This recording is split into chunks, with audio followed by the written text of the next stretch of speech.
মানুষকে আল্লাহ পাক হেদায়েতে কামেলা নসিব করে দেন। লা ইলাহা ইল্লাল্লাহ।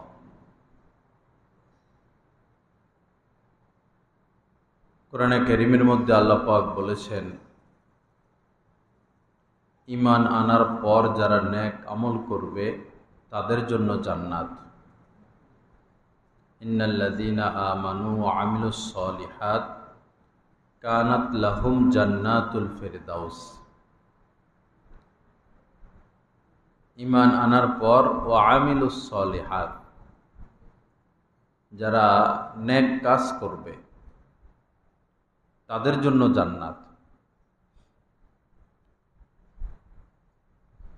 নেক কাজ তো আমরা করি, অনেকে না জানার কারণে গুনার কাজকেও নেক কাজ মনে করে।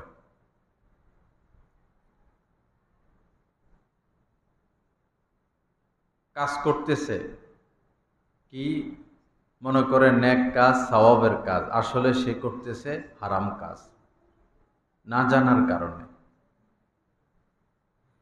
এজন্য নবীজি বলেছেন, তলাবুল ইলমি ফারিদা আলা কুল্লি মুসলিম। প্রত্যেক মুসলমানের উপরই ইলমে দ্বীন শিক্ষা করা ফরজ। কোন কাজটা জায়েজ, কোন কাজটা নাজায়েজ, কোনটা বৈধ, কোনটা অবৈধ, কোনটা সুন্নত, কোনটা বিদআত,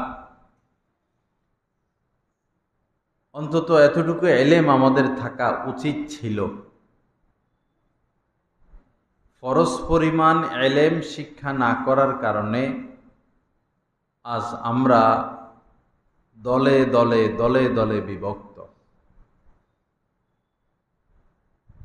যেটা কোরআন সুন্নাহ না, যেটা নেক আমল না, এরকম আমলকেও আমরা, কাজকেও আমরা নেক আমল বানিয়ে নিয়েছি।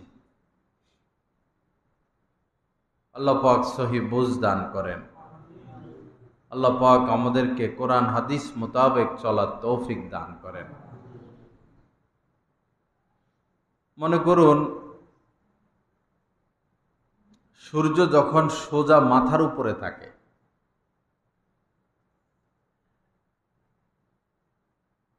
নামাজ পড়া তো নেক কাজ, ভালো কাজ,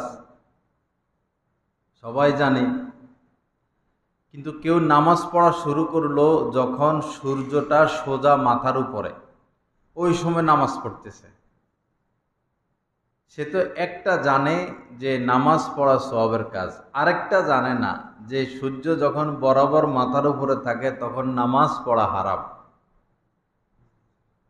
সে তো সওয়াবের কাজ মনে করে নামাজ পড়তেছে, অথচ এই মুহূর্তে নামাজ পড়া কি হারাম। ফজরের নামাজের পরে 10-12 মিনিট, 12-13-14 মিনিট নামাজ নিষেধ। এরপর আসরের নামাজের পর থেকে মাগরিব পর্যন্ত নামাজ নিষেধ। আমি একবার ছোটকালে আসরের নামাজ পড়ছি, ছোটকালে। পরে ভাবতেছি মাগরিব পর্যন্ত তো কোনো কাজ নাই, নামাজে পড়ি। পরে মসজিদের পাশে, ডান পাশে বা বাম পাশে বারান্দা ছিল, গিয়ে নামাজ পড়া শুরু করছি। আসরের ফরজ আদায়ের পর অনেক নামাজ পড়ছি। বলুন তো কোনো সওয়াব হয়েছে? না।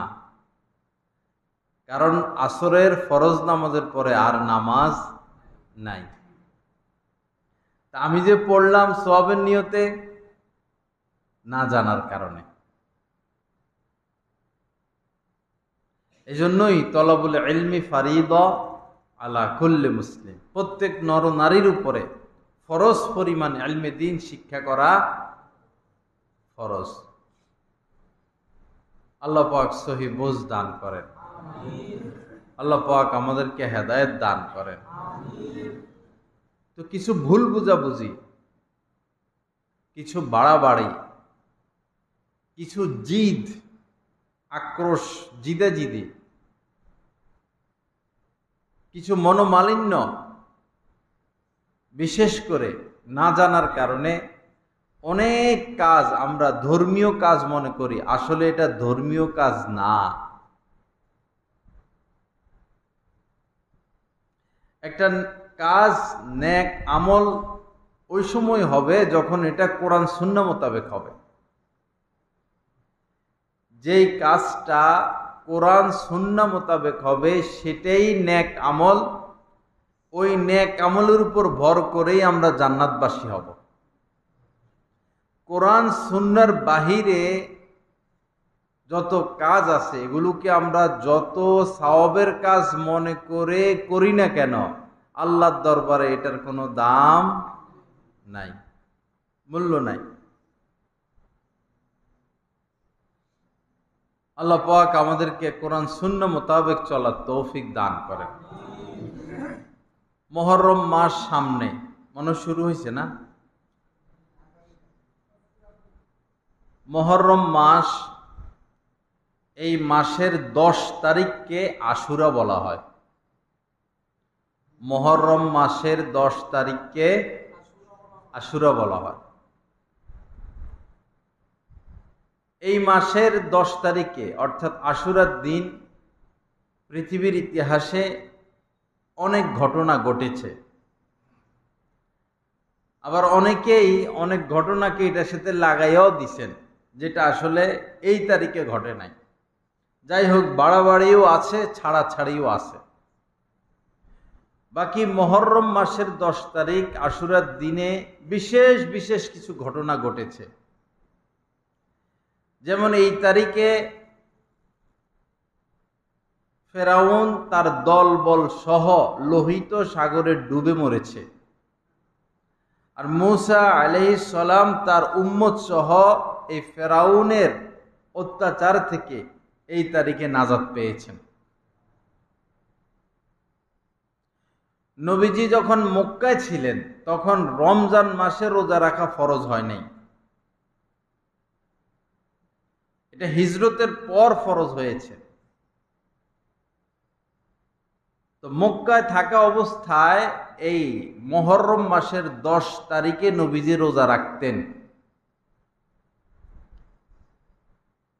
এটা ফরজের মতো ছিল ওই সময়। মুহররম মাসের 10 তারিখে রোজা ফরজ ছিল। যখন নবীজি হিজরত করে মদিনায় আসেন, এরপরে রমজান মাসে রোজাকে ফরজ করা হলো, তখন রমজান মাসের রোজা ফরজ হয়ে গেল, আর আশুরার মুহররম মাসের 10 তারিখের রোজা মুস্তাহাব হয়ে গেল। কেউ রাখে আর কেউ রাখে না। কিন্তু নবীজি ফজিলত বলেছেন, মুহররম মাসের 10 তারিখে যদি কেউ রোজা রাখে তার পূর্বের 1 বছরের গুনাহ আল্লাহ পাক মাফ করে দিবেন, সগীরা গুনাহ। চেয়ার একটা খালি আছে, আসেন। 10 তারিখে যদি আমরা রোজা রাখি কি লাভ হবে?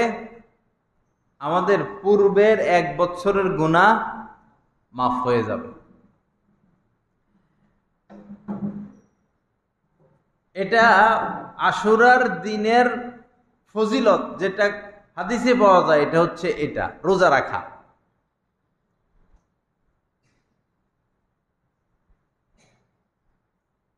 কিন্তু আমরা যেগুলো করি, রোজা না রেখে আমরা যেগুলো করি, আমাদের সমাজের মানুষ যেগুলো করে, এগুলো কোরআন হাদিসে, কোরআন সুন্নায় নাই, এবং তারা কেউ দেখাতেও পারবে না। যেটা কোরআন হাদিসে নাই সেটা যদি আমরা কিয়ামত পর্যন্ত করি, একটা নেকিও আমরা কেউ পাবো না। মুহররম মাসের 10 তারিখ আশুরার দিন কোরআন হাদিস মোতাবেক 4টা আমল করা যায়। কয়টা আমল? 4টা আমল। ফাজাইলে আমাল কিতাবে মাওলানা হেমায়েতুদ্দিন সাহেব দামাত বারাকাতুম এটা উল্লেখ করছেন। হযরতকে একটা চেয়ার দাও না, এই একটা চেয়ার আইনা দাও। কোরআন হাদিস অনুযায়ী কয়টা আমল করা যাবে? চারটা। একটা বলে দিছি, সেটা হলো রোজা রাখা। এই দিনে রোজা রাখলে পূর্ববর্তী 1 বছরের সমস্ত সগীরা গুনাহ আল্লাহ পাক মাফ করে দিবেন।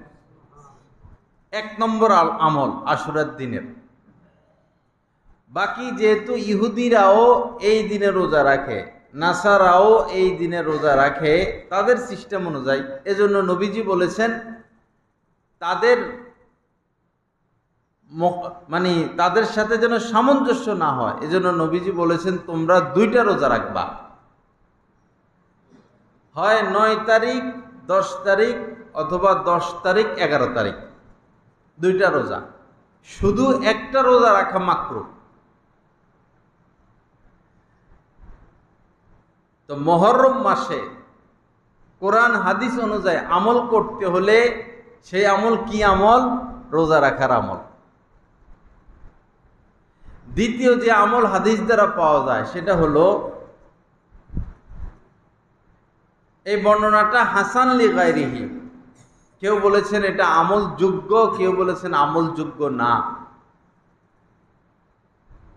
কোন কোন বর্ণনায় পাওয়া যায় এই দিনে, আশুরার দিনে যারা পরিবারের লোকদের জন্য ভালো খানার ব্যবস্থা করবে, আল্লাহ পাক সারা বছর তাদেরকে ভালো খাওয়ার তৌফিক দিয়ে দিবেন।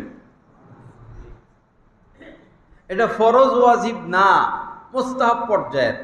করলে করলেন, না করলেও কোনো সমস্যা নাই, এটা নিয়ে বাড়াবাড়ি নাই। কারণ এটা হাসান লি গায়রিহির পর্যায়ের হাদিস। এই দিনে ভালো খাবারের ব্যবস্থা করলে পরিবারের লোকদের জন্য আল্লাহ পাক সারা বছর ভালো খানার ব্যবস্থা করে দিবেন। তো কোরআন হাদিস অনুযায়ী আশুরার দিনের এটা 2 নম্বর আমল। 3 নম্বর আমল, এই দিনে মানে রাত্রিতে আল্লাহ পাক ফেরাউনকে লোহিত সাগরে ডুবাইয়া মারছেন তার সৈনিক সহ, এবং মুসা আলাইহিস সালাম এবং মুসলমানরা তার কবল থেকে নাজাত পাইছে। এটা একটা খুশির খবর। এজন্য এই দিনে শুকরিয়া আদায় করা যায়। শুকরিয়া আদায় করব। শুকরিয়া আদায়ের যত নিয়ম আছে কমপক্ষে আলহামদুলিল্লাহ বলবো। কয়টা আমল হইল? 3টা। 4 নম্বর আমল হলো, এই দিনে হযরতে হুসাইন রাদিয়াল্লাহু তাআলা আনহু, তার পরিবার এবং নবীজির বংশের বলতে গেলে কয়েকজন ছাড়া পুরা বংশ এখানে শহীদ হন নির্মমভাবে। এজন্য আমরা ইন্না লিল্লাহি ওয়া ইন্না ইলাইহি রাজিউন পড়তে পারি এবং তাদের আমল নামায় সওয়াব রেসানি করতে পারি, সওয়াব পৌঁছায় দিতে পারি। এখন সওয়াব পৌঁছানোর সিস্টেমও কোরআন হাদিসে বর্ণিত আছে। যেমন আপনি পুরা কোরআন শরীফ খতম করে বলতে পারেন, আল্লাহ কারবালা যারা শহীদ হয়েছে তাদের আমল নামায় সওয়াবগুলো পৌঁছায় দেন। পুরা কোরআন খতম সম্ভব না হলে আপনি সূরা ইয়াসিন পড়ে বলতে পারেন, আল্লাহ কারবালায় যারা শহীদ হয়েছেন তাদের আমল নামা এটা পৌঁছায়া দেন। একবার সূরা ইয়াসিন তেলাওয়াত করলে 10 খতম সওয়াব, 10 খতম কোরআনে কারীমের 10 খতমের সওয়াব আল্লাহ পাক দান করেন। এই আমল করতে পারি। অথবা কুল হুয়াল্লাহ সূরা যদি কেউ 3 বার পড়ে, আল্লাহ পাক একবার কোরআনে কারীম খতমের সওয়াব দেন। আপনি কুল হুয়াল্লাহ সূরা বিসমিল্লাহ সব পড়ে বলতে পারেন, আল্লাহ ওনাদের আমলনামায় সওয়াব পৌঁছায় দেন। অথবা সদকা করতে পারি। এইভাবে আমরা সওয়াব রেসানি করতে পারি। তো কি বোঝা গেল? আশুরার দিনে আমল কয়টা হলো? 4টা। রোজা রাখা, ভালো খাবারের ব্যবস্থা করা, ইন্না লিল্লাহ পড়া এবং যারা ওই দিন শহীদ হয়েছেন তাদের আমল নামায় সওয়াব পৌঁছায়া দেওয়া। এই 4। এই 4টা আমলের বাহিরে আমাদের সমাজে অনেক কাজ করে আল্লাহর কসম, যেগুলো কোরআন সুন্নাহ মোতাবেক না। আর কোরআন সুন্নাহর বিপরীত যে আমলই করা হোক না কেন, মান রাগিবান সুন্নতি ফালাইসা মিন্নি, নবীজি বলেছেন সে আমার উম্মতের অন্তর্ভুক্ত না। কিয়ামতের দিন বিশাল বড় এক কাফেলা, নবীজি তাদেরকে চিনবে, তারাও নবীজিকে চিনবেন কিয়ামতের ময়দানে। তো নবীজি তাদের জন্য সুপারিশ করার জন্য আগাইয়া যাবেন, আমার উম্মত আমি সুপারিশ করব। সুপারিশ করতে সামনে যাবেন, এমনিতে ওই সময় পর্দা দিয়ে দেওয়া হবে নবীজির সামনে, ওই ব্যক্তিদের সামনে পর্দা দিয়ে দেওয়া হবে। এখন নবীজিও তাদেরকে দেখবেন না, তারাও নবীজিকে দেখবে না, পর্দা। তো নবীজি বলবেন যে এরা আমার উম্মত, তো পর্দা দিলে কেন, আমি এদের জন্য সুপারিশ করব। ফেরেশতারা বলবেন যে ইয়া রাসূলুল্লাহ, উনারা আপনার উম্মত ঠিক আছে, কিন্তু আপনার পরে আপনার দ্বীনের মধ্যে তারা পরিবর্তন ঘটিয়েছে। আপনি যেভাবে আমল করতে বলেছেন সেভাবে না করে অন্যভাবে করছে, আপনার দ্বীন পরিবর্তন করে দিয়েছে। তখন নবীজি বলবেন সোহকান সোহকান, দূর হও দূর হও, আর নবীজি সুপারিশ করবেন না। এজন্য বাবা, আমলের ক্ষেত্রে খুব সাবধান, খুব সতর্ক। এই আমল সুন্নত মোতাবেক হচ্ছে কিনা, কোরআন হাদিসে আছে কিনা, আল্লাহ আমাদেরকে তৌফিক দান করেন। আরেকটা বিষয় হলো, মুহররম মাসের 10 তারিখ যে আশুরা, এটা প্রসিদ্ধ, এই দিন প্রসিদ্ধ হযরত হুসাইন রাদিয়াল্লাহু তাআলা আনহুর জন্মের আগ থেকে। আমাদের নবীজি দুনিয়াতে আসার আগ থেকেও এই দিন প্রসিদ্ধ ছিল, যুগ যুগ ধরে। আমাদের নবীজি দুনিয়াতে আসার পর এই দিনটা আরো প্রসিদ্ধ হয়, কারণ তিনি মক্কায় থাকা অবস্থায় এই দিনে রোজা রাখছেন। যুগ যুগ ধরে এই আশুরার 10 তারিখ প্রসিদ্ধ ছিল। আমরা মনে করি যে এই দিনে হযরত হুসাইন রাদিয়াল্লাহু তাআলা আনহু শহীদ হয়েছেন, এই কারণে এই দিনের ফজিলত, এই কারণে এই দিন ঐতিহাসিক দিন। এটা একটা ভুল ধারণা, ভুল চিন্তা। যুগ যুগ ধরে এই দিন প্রসিদ্ধ ছিল, হাত্তাকে হযরত হুসাইন রাদিয়াল্লাহু তাআলা আনহু হয়তো এই দিনে রোজা রেখেছেন। এটা বলা যাবে না যে উনি শহীদ হয়েছেন এজন্য এই দিন প্রসিদ্ধ না।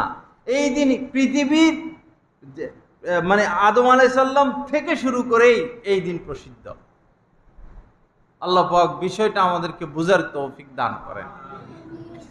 এই 4টা আমল ব্যতীত আর যে সমস্ত আমল আমার মুসলমান ভাই বোনেরা আপনারা করেন, আপনাদের পা দুইটা ধরে বলি, আপনারা একটু দলিল দেখান যে হুজুর আমরা অমুক হাদিসে এই আমলের কথা পাইছি, অমুক কোরআনের অমুক আয়াতে এই কথাটা পাইছি।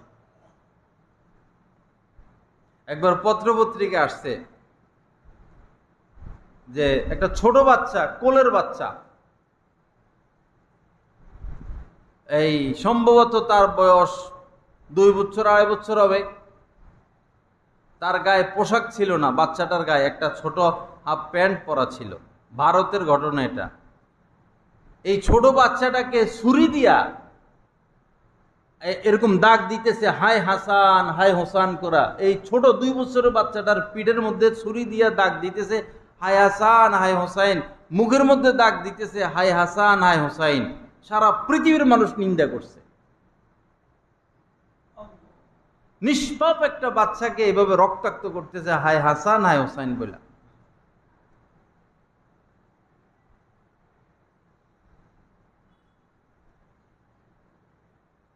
আমল করতে হবে কোরআন হাদিস মোতাবেক, কোরআন সুন্নাহ মোতাবেক। কোরআন সুন্নাহর বাহিরে যেগুলো করা হয় এগুলো আমল না।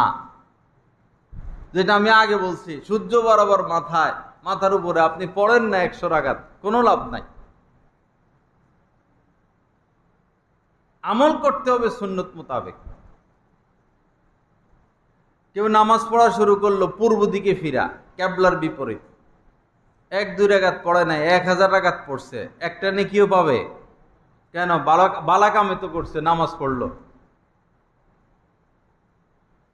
তো কেন সওয়াব পাবে না? কারণ কোরআন সুন্নাহ মোতাবেক হয় নাই, কিবলামুখী হতে হবে। কেউ তেলাওয়াত শুরু করলো কোরআনে কারীমের, সূরা বাকারা তেলাওয়াত করে ফেললো, সূরা নিসা তেলাওয়াত করে ফেললো, সূরা আলে ইমরান তেলাওয়াত করে ফেললো, অনেক সওয়াব হওয়ার কথা না, একবারে কোরআন ধইরা তেলাওয়াত করতেছে ওযু ছাড়া। তো এখন এই যে ওযু ছাড়া কোরআন ধরলো, গুনাহ হলো কিনা? লা ইয়ামাসসুহু ইল্লাল মুতাহহারুন, পবিত্র ব্যক্তি ব্যতীত কোরআন কেউ স্পর্শ করতে পারবে না।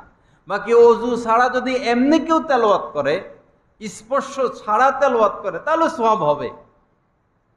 কিন্তু স্পর্শ করে তেলাওয়াত করতে হলে ওযু শর্ত। তো কোরআনই তো তেলাওয়াত করলো ওযু ছাড়া, কিন্তু ওই যে সুন্নত মোতাবেক হইল না, সিস্টেম মোতাবেক হইল না, এজন্য কোনো সওয়াব তারা পাবে না। আল্লাহ আমাদেরকে সহি বোঝ দান করেন। একবার তিনজন ব্যক্তি, খুব মনোযোগ দিয়ে শুনবেন, তিনজন ব্যক্তি নবীজির বাসায় আসছেন। তারা নবীজি রাত্রিবেলায় কি কি আমল করে এই খবর নিবে। দিনের আমল তো তারা দেখে, রাত্রে বাসায় এসে কি আমল করেন এটা তো দেখে না। আয়সা তিনজন আম্মাজানদের ঘরে ঘরে ঘরে ঘরে গিয়া খোঁজ খবর নিছেন, নবীজি কি করেন, কি আমল করেন, কতক্ষণ তেলাওয়াত করেন, কতক্ষণ নামাজ পড়েন, কতক্ষণ দোয়া মুনাজাত করেন, সব খবর নিছে।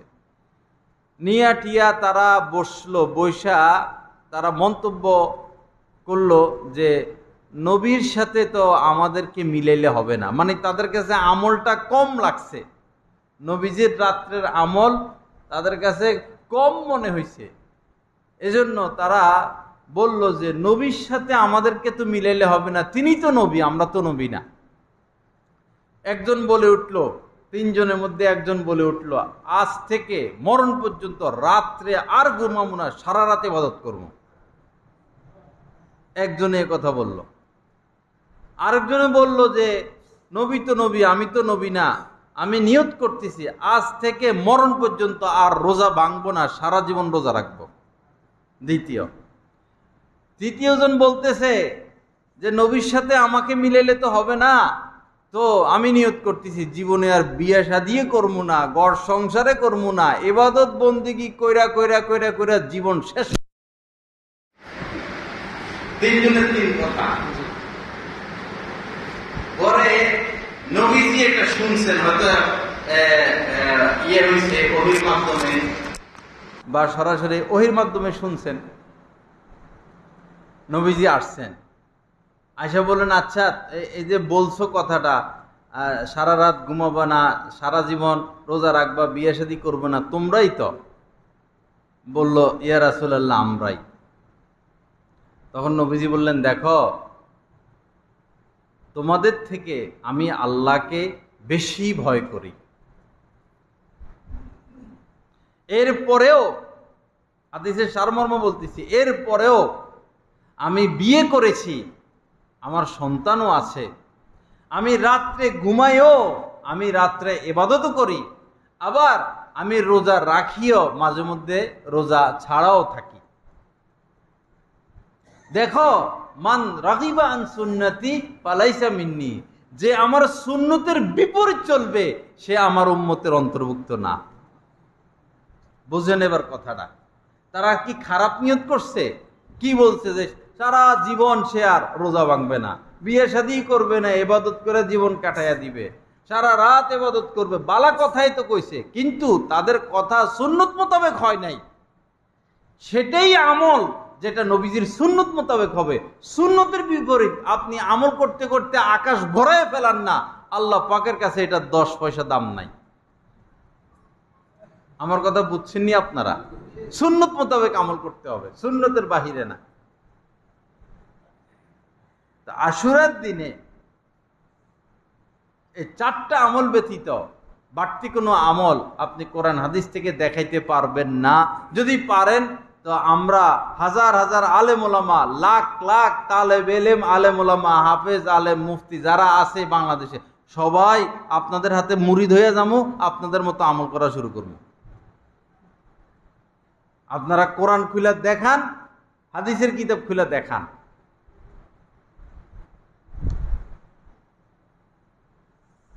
এমন কোন হাদিস কি কেউ দেখাইতে পারবে যে সাহাবায়ে কেরাম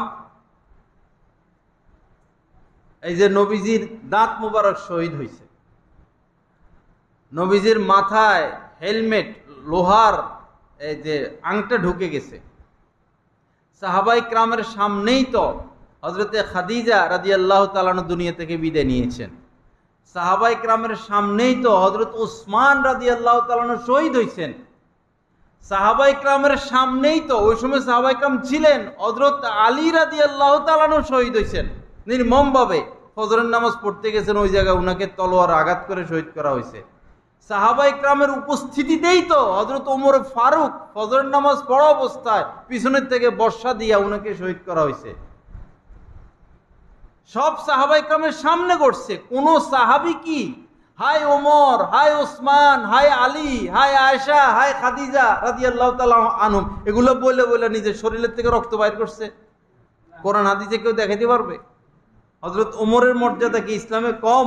হযরত ওমরের ব্যাপারে রাদিয়াল্লাহু তাআলা আনহু নবীজি বলছেন, আমার পরে কেউ নবী হলে ওমর হইতো। তো হযরত ওমরের মর্যাদা কত বেশি! সেই ওমর তো সাহাবায়ে কেরামের মধ্যখানে থেকেই এত মারাত্মকভাবে শহীদ হয়েছে। তো কই কোন সাহাবী তো নিজের শরীরের থেকে রক্ত বার করে না, হায় ওমর, হায় ওমর, হায় ওমর কইয়া নিজের শরীরের থেকে কেউ রক্ত বাইর করছে?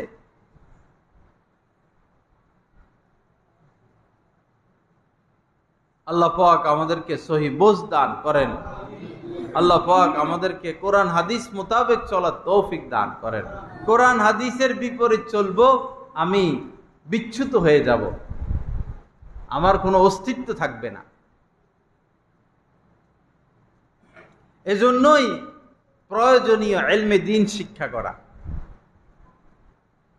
অন্তত বেহেশতি জিওর হযরত থানভী রাহমাতুল্লাহ আলাইহি রচিত, কমপক্ষে বেহেশতি জিওরের যে মাসলা মাসাইল গুলো কমপক্ষে এতটুকু আমাদের জানা আবশ্যক, এবং সহি শুদ্ধভাবে 5টা সূরা, আত্তাহিয়াত, দোয়া, কোন দোয়া, মাসুরা, রুকু, তাসবিহ, সিজদার তাসবিহ গুলো শিখে নেওয়া ফরজে আইন।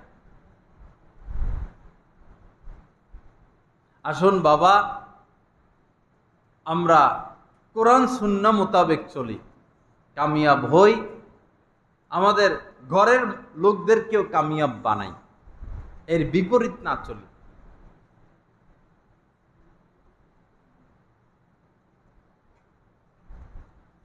নবীজির 4 মেয়ে, হযরতে জয়নব, হযরতে রুকাইয়া, হযরতে উম্মে কুলসুম, হযরতে ফাতেমা রাদিয়াল্লাহু তাআলা হুম আজমাইন, হুন্না আজমাইন।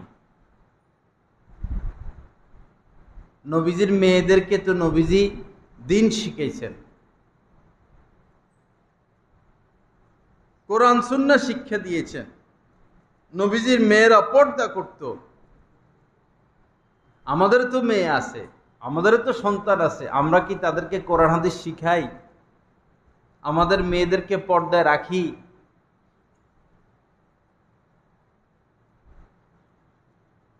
আসল কাজটা করি। আমাদের চোখের সামনে আমাদের মা বিদায় নিচ্ছেন, বাবা বিদায় নিচ্ছেন, দাদা বিদায় নিচ্ছেন, তাদের জানাজার নামাজ আমরা পড়ি। আমার মনে হয় 100 মুসলমানের মধ্যে, সাধারণ 100 মুসলমানের মধ্যে 99 জনই জানাজার দোয়াটা পারে না। জানাজার মধ্যে ফরজ কি 99% মুসলমান পারে না, কিন্তু বেজালটা করতে পারি আমরা, নামাজের পরের বেজালটা করতে পারি। নামাজ পর্যন্ত, নামাজটা তো আপনি সুন্নত মোতাবেক পড়বেন, এরপরে কবরে লাশটা রাখবেন সুন্নত মোতাবেক।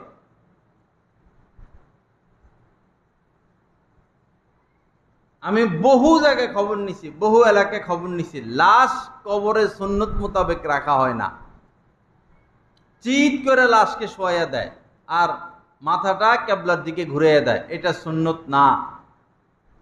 লাশকে ডান কাত করে শোয়াইতে হবে, যেন তার চেহারা, তার সিনা কিবলার দিকে থাকে। ডান কাতে আমরা যে শুই, এভাবে ডান কাতে শোয়াইতে হবে। এই পুরা লক্ষ্মীপুরে কয়জন লাশকে ডান কাতে শোয়ানো হয়? এটা সুন্নতে মুআক্কাদা। এইভাবে লাশ না শোয়ালে গুনাহ হবে। আসল কাজটা করি, ঝগড়াটা বাদ দেই।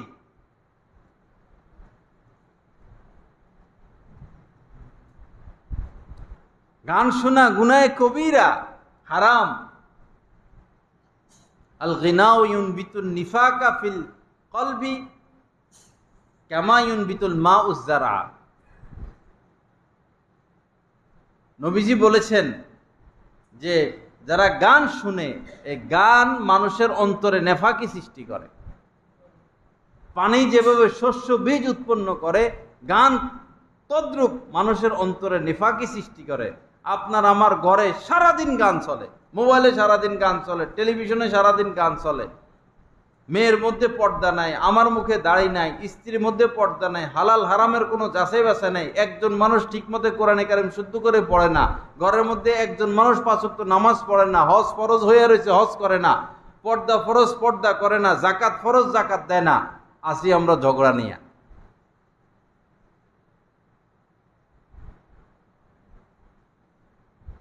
আল্লাহ পাক সহি বুঝ দান করেন। তো আমরা কি মোতাবেক চলবো? সুন্নত মোতাবেক। সুন্নত মোতাবেক চলতে হবে। সুন্নতের বাহিরে যে আমল, সেই আমল না, সেটার কোনো মূল্যায়ন আল্লাহ পাকের দরবারে নাই।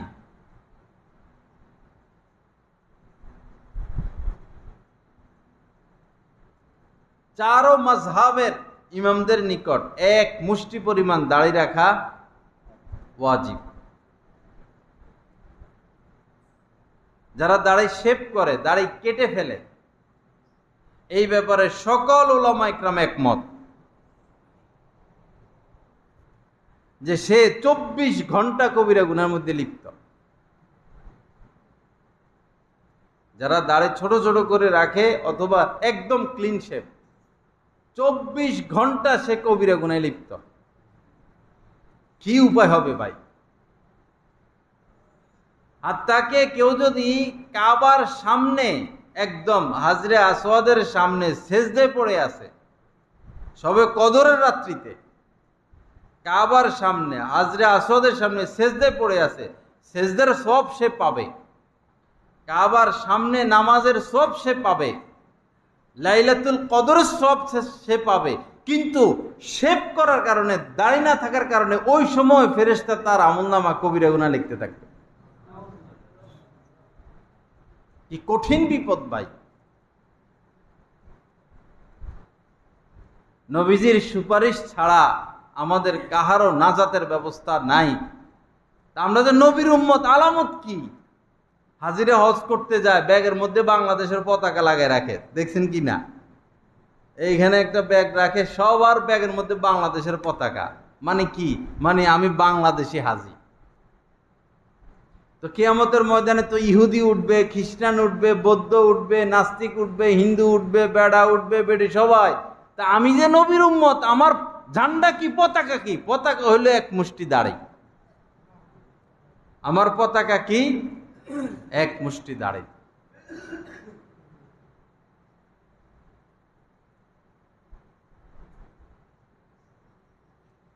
লা ইলাহা ইল্লাল্লাহ। তো সুন্নত মোতাবেক কাজ করা, এই আশুরা কেন্দ্রিক আল্লাহ রস্তে কোরআন হাদিসের বাহিরে কোনো কাজ আমরা করব না।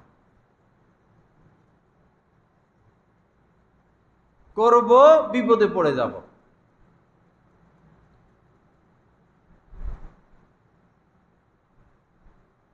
একটা কাজ করতে হলে ফাসআলু আহলা যিকরি ইন কুনতুম লা তা'লামুন।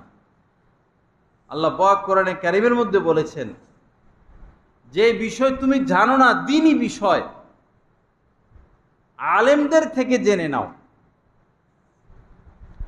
আমরা যারা অনেক কাজ করে বসি, শবে বরাতের রাত্রিতে, শবে কদরের রাত্রিতে, এই আশুরার সময় যারা অনেক কিছু করি, কোনো দিন কি কোনো আলেমকে জিজ্ঞাসা করেছি যে হযরত আশুরা আসছে, কোরআন হাদিস মোতাবেক কি আমল আমাদেরকে বলে দেন?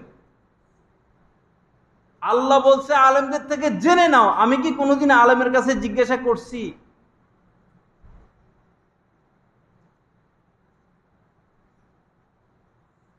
কি উপায় হবে আমাদের? যদি ভালো করে জিজ্ঞাসা করা হয় যে গোসল ফরজ হইছে, কেমনে গোসল ফরজ, কেমনে গোসল করবেন, অর্ধেক মুসলমান বলতে পারবে না। নামাজের জন্য অজু করা হয়, অজুর সুন্নত তরিকা কি, অজু কিভাবে করতে হয়, আমাদের খবর নাই।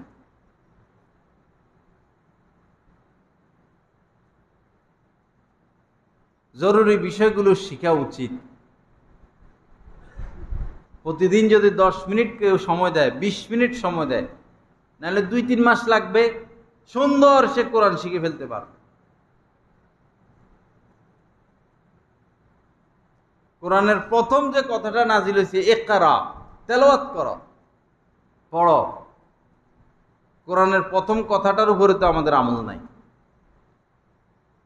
আল্লাহ যে কোরআন নাজিল করছেন, তেলাওয়াত করো আমার এই কিতাব, অন্য কিছু বাদ দিলাম, প্রথম যে কথাটা তেলাওয়াত করো, সেটার উপরে তো আমাদের আমল নাই। সবাই আমল ছেড়ে বসে রয়েছে।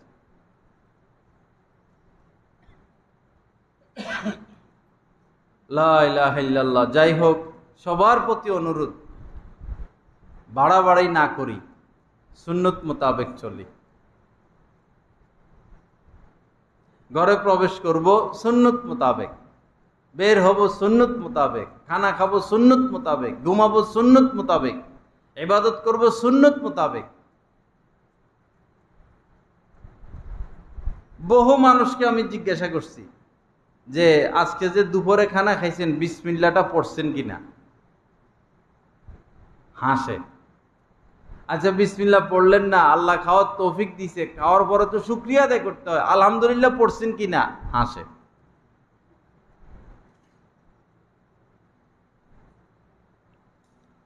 যে আল্লাহ এত নিয়ামতের ব্যবস্থা করলেন, সে আল্লাহর দেওয়ার রিজিক খাবো, আল্লাহর নামটা পর্যন্ত আমরা নেই না, আছে শুধু ঝগড়া করার তালে।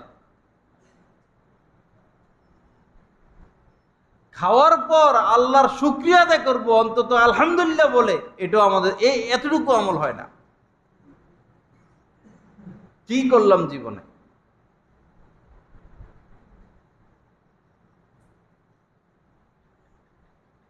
তো অন্তত বাবা খাওয়ার শুরুতে বিসমিল্লাহ বলা, বড় দোয়াটা পারলে তো ভালো কথা।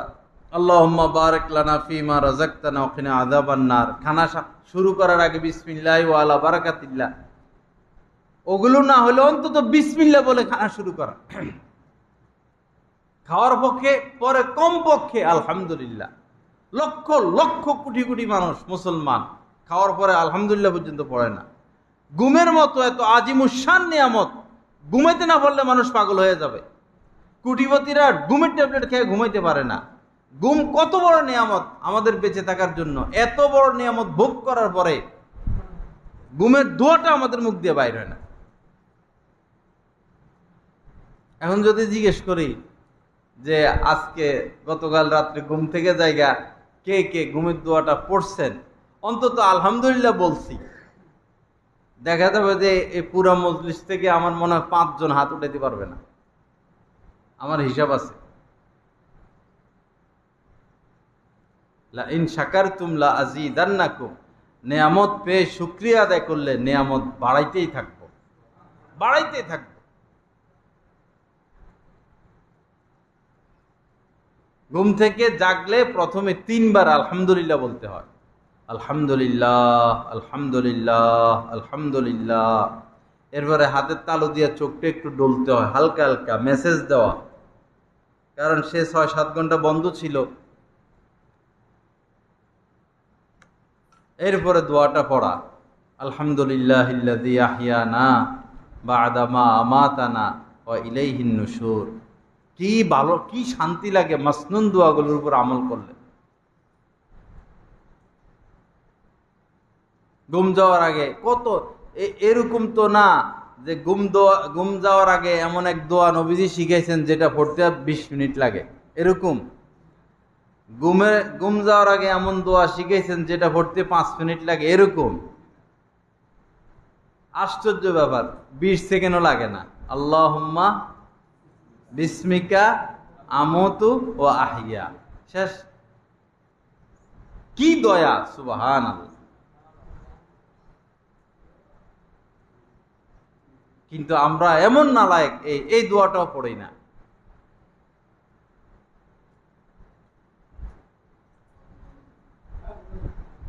আজকের এই মজলিস থেকে আমরা এটা শিখে নেই যে যা করব সুন্নত মোতাবেক করব। কি বলেন? ইনশাআল্লাহ। সুন্নতের বাহিরে কোনো দিন নাই। দিন মানে সুন্নত, সুন্নত মানে দিন।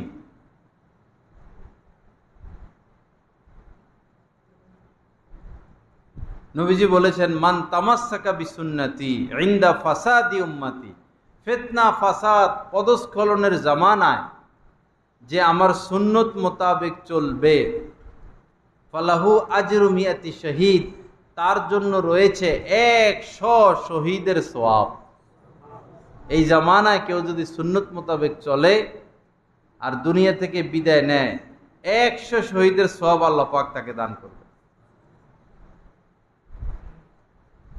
সুন্নত এমন জিনিস, বাথরুমে ঢুকতে ডান পা দিই না বাম পা দিই আমাদের খবর থাকে না।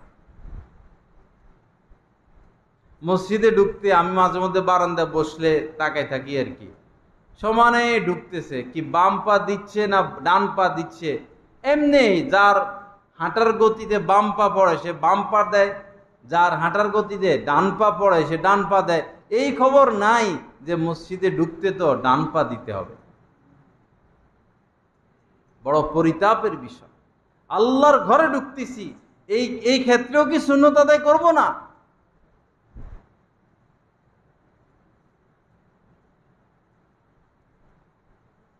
আল্লাহ পাক আমাদেরকে সহি বুঝ দান করেন। যাই হোক, আমার আলোচনা শেষ, হয়তো হযরত চলে এসেছেন। আশুরা নিয়ে আমল করব, কিন্তু সেই আমল হতে হবে সুন্নাহ মোতাবেক, কোরআন সুন্নাহ মোতাবেক। কোরআন সুন্নাহর বাইরে যদি কিছু করি তো কিয়ামতের দিন আমরা সুপারিশের জন্য নবীজির কাছে যাব আর ফেরেশতারা সামনে পর্দা ঢাইলা দিবেন।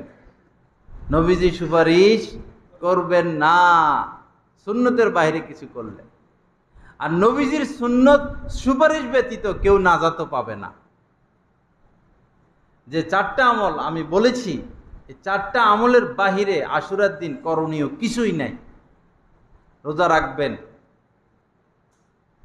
2টা রোজা পারলে পুরা কোরআনে কারীম খতম করে বলেন, আল্লাহ কারবালার দিন যারা শহীদ হয়েছে তাদের আমল নামে পৌঁছায় দেন। কাজেরটা করি।